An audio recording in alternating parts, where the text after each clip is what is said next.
Hello everyone. आज की कहानी है प्रेम का रोग।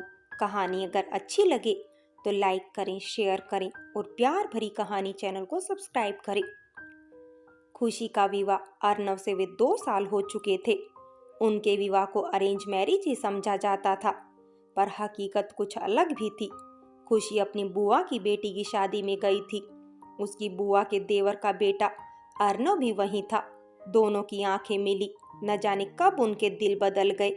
वैसे पूरे विवाह में दोनों में बहुत नोकझोंक होती रही।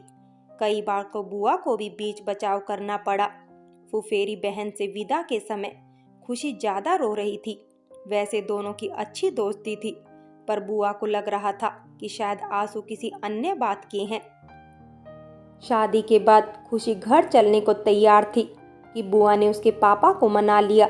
अब बेटी ससुराल चली गई है, कुछ दिन खुशी को हमारे घर छोड़ जाओ, मन लग जाएगा। वैसे भी अभी तो लड़की की छुट्टियां चल रही है। 5 दिन बाद सुम्मी आ जाएगी तो 8-10 दिन बाद लड़की को भिजवा दूंगी। खुशी के पापा गंगाराम अपनी बहन कांता के आज्ञाकारी भाई थे। थोड़ा मम्मी केतकी ने प्रतिवाद किया, पर खुशी का मन देख उन्होंने भी हाँ कर दी। 4-6 दिनों में खुशी और अर्नव में अनेकों बार लड़ाई हुई। बुआ देखो, समझा लो इस लड़के को, फिर मैं कभी वापस नहीं आऊंगी। ताई जी, आपकी भतीजी हर बार आपसे शिकायत करती रहती है। खुद में कोई हौसला ही नहीं है, अपनी जंग खुद नहीं लड़ सकती। शादी होकर जब ससुराल चली जाएगी तो फिर क्या आप वहां इसके झगड़े सुलझाएंगी? दोनों किशोर अवस्था में थे। अर्नव ने इंटर की परीक्षा दी थी। फौज में जाने का शौक था तो एनडीए की तैयारी कर रहा था। इधर खुशी भी कक्षा 11 में आई थी। विज्ञान की छात्रा थी। जब देखो लड़ते रहते हो। देख लड़की, बात तो लड़के की ठीक है, लड़कियां कोई कमजोर थोड़ी ही होती हैं जो उन्हें किसी की मदद की जरूरत है। बुआ दोनों बच्चों के मन पड़ रही थी, भविष्य की तैयारी कर रही थी। अनजान जगह न तो लड़कों का पता और न ही लड़कियों का। दोनों बच्चे जान पहचान के हैं, पर अभी कोई बात नहीं, अभी पढ़ने दो। सही समय आने पर देवर जी और भैया से बात चलाऊंगी। फिर एक दिन वह सही समय आया। खुशी एमएससी कर चुकी थी। नेट की परीक्षा उत्तीर्ण कर पीएचडी की तैयारी कर रही थी। उधर अर्नव भी आर्मी में कैप्टन था। हर लड़की के पिता की तरह गंगाराम जी ने भी अपनी बहन कांता से पूछा, कांता, कोई लड़का नजर में है क्या? अब अपनी खुशी को विदा कर दूं? है, क्यों नहीं भैया, कहाँ है? कांता ने अर्नव की बात चला दी। अब तक बहन की हर बात मानता आया भाई कुछ नाराज सा लगा। यह भी क्या जीजी, भले ही अर्नव आपका भतीजा है, पर खुशी भी तो आपकी कुछ लगती है। आर्मी के लड़के का क्या ठिकाना? नहीं जीजी नहीं, आपसे ऐसी उम्मीद न थी। सुनो भैया, लड़का ऐसा वैसा नहीं है, कैप्टन है आर्मी में। तो क्या जीजी, कैप्टन क्या जंग में शहीद नहीं होते? मैं खुशी का पिता हूँ, अपने आप उसका जीवन खराब नहीं कर सकता। बात खत्म हो गई। खुशी की बुआ को भी ऐसी क्या पड़ी थी? सोचा था कि दोनों बच्चे जानकारी के हैं, अनजानों का क्या भरोसा। पर भाई को पसंद नहीं है तो कोई बात नहीं, पर बुआ चाहकर भी विवाह के समय के क्षण को भूल न पाती। एक स्त्री का चिंतन पुरुष से ज्यादा होता है। मन के भावों को पढ़ने की कला उनमें ज्यादा होती है।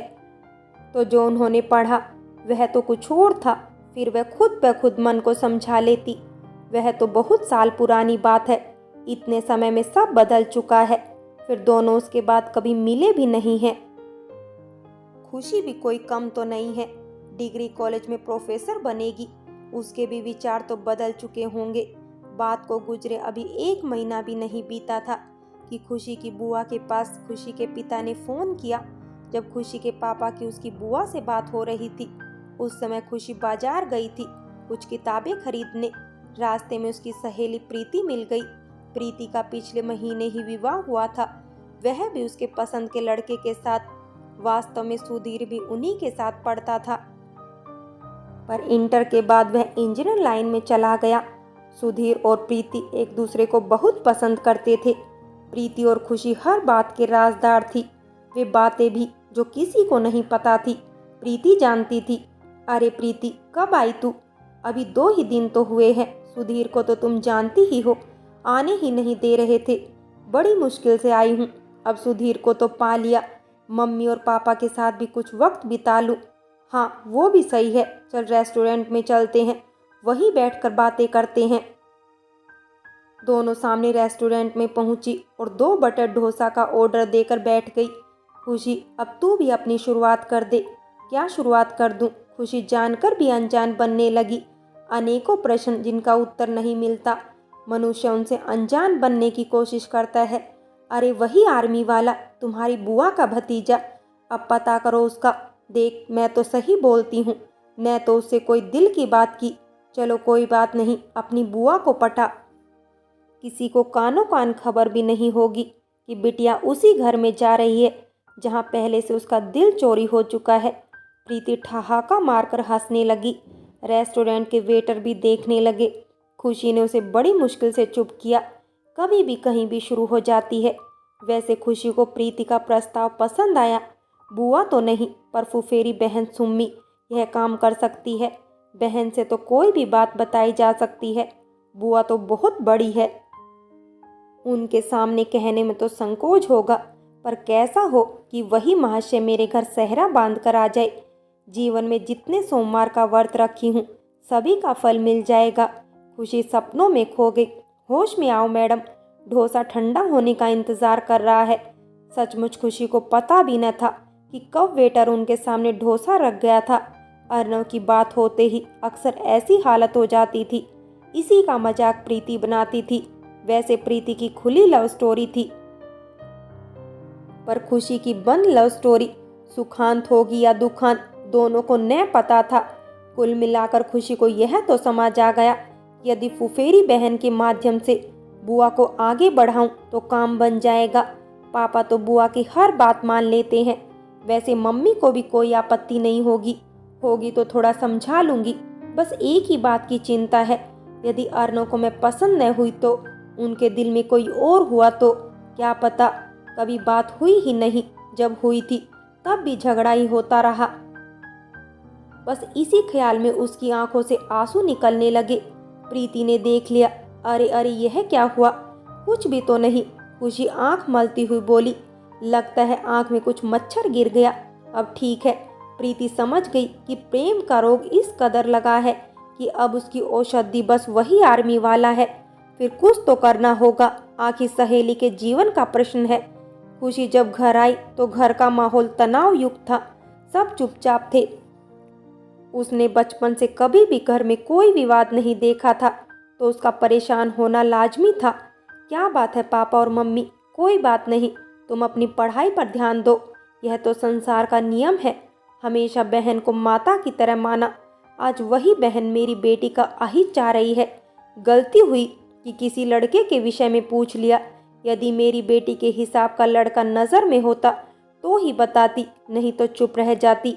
यह क्या कि अपने देवर के फौजी लड़के की बात करने लगी। आप शांत हो जाइए, केतकी उन्हें शांत करा रही थी। वैसे तो उनके मन के भाव ज्यादा कड़वे थे, जिन्हें वह व्यक्त नहीं कर रही थी। देखो कैसा संसार है। सारे रिश्तों में स्वार्थ हो सकता है, पर बहन और भाई का रिश्ता तो पवित्रतम होता है। पर कलयुग में तो बहनों का भी यही हाल है। अपने देवर के लड़के का ब्याह करना है, यह भी नहीं दिखता कि लड़के को कुछ हो गया तो बेटी का क्या होगा। ये बातें खुशी की माँ के मन में थी। खुशी पहले तो समझ ही नहीं सकी, पर जब समझी तो मन ही मन रोने लगी। जिन्हें मैंने अपने मन मंदिर में बसाया है, उनकी ही बात मेरी बुआ ने चलाई थी, पर फौजी होने के कारण पापा ने मना कर दिया। ईश्वर भी कैसी कैसी परीक्षा लेते हैं। पापा मेरा विवाह उनके साथ करेंगे नहीं, और यदि उनके स्थान पर मेरा विवाह किसी अन्य से हो जाए तो मेरा जीना तो व्यर्थ है। सोचते सोचते खुशी को बुखार आ गया। पहले थोड़ा बुखार था, जिसे मौसमी बुखार समझा गया। बुखार उतरने की दवाइयाँ दी तो ठीक हो गया। लड़की की उदासी को बुखार की कमजोरी समझा गया। अगले दिन फिर से बुखार आया। डॉक्टर को दिखाया, कुछ टेस्ट कराए गए तथा दवा दे दी गई, पर कोई विशेष आराम न मिला। आखिर में खुशी को अस्पताल में भर्ती करने की नौबत आ गई, पर जितना इलाज किया जाता बीमारी उतनी ही बढ़ती। वैसे कोई शरीर में बीमारी हो तो डॉक्टर उसका इलाज करे। प्रीति को पता चला, वह अस्पताल में आई। थोड़े ही दिनों में खुशी बहुत कमजोर हो चुकी थी। प्रीति को देखते ही खुशी की आंखों से झरझर आंसू बहने लगे। यह क्या हुआ मेरी बहन को? पता नहीं बेटा, डॉक्टर ने इतने टेस्ट करा लिए पर बीमारी ही नहीं पता चलती। बोलते बोलते खुद मम्मी रोने लगी। प्रीति ने बड़ी मुश्किल से उन्हें शांत कराया। समझ गई कि जो दिख रहा है वह है नहीं और जो है वह दिखाई नहीं दे रहा। प्रीति रोज खुशी को देखने आती तथा हर बार उसके साथ उसके पापा या मम्मी को पाती। सही बात पूछने का मौका ही नहीं मिल रहा था। पर कहावत है ना कि कोशिश करने वालों की कभी हार नहीं होती। एक दिन जब खुशी की मम्मी दवा लेने गई थी तथा पिता भी डॉक्टर के चैम्बर में थे, तब प्रीति ने खुशी से पूछा, खुशी तुम मेरी सहेली ही नहीं, मेरी सगी बहन जैसी है। हमारे और तुम्हारे बीच कभी भी कुछ नहीं छिपा रहा। सच सच बताओ कि क्या बात है। उत्तर में खुशी पहले तो रोने लगी, फिर सब बता दिया। कैसे भोलेनाथ ने आशीर्वाद देते देते अपना हाथ पीछे खींच लिया। अब तो पापा ने भी बुआ से अच्छी तरह झगड़ा कर लिया है। अब तो कुछ संभव नहीं है। पापा को सही बताना भी ठीक नहीं, पर खुद अपने आप को दोषी समझेंगे। अब विरह की आग में जीवन भर जलना है, वह भी बिना बताए। हे देव, यह कैसा दिन दिखाया। प्रीति इन बातों में खुशी से ज्यादा अनुभवी थी। उसने अपना प्रेम पाया था जो उसकी संकल्प सिद्धि का उदाहरण है। वास्तव में असंभव भी कुछ नहीं है। प्रीति असंभव को भी संभव बनाएगी। आखिर खुशी उसकी पक्की सहेली है। फ्रेंड्स, बाकी की कहानी अगले भाग में देखें और अगर कहानी अच्छी लगी हो तो लाइक करें, शेयर करें और प्यार भरी कहानी चैनल को सब्सक्राइब करें।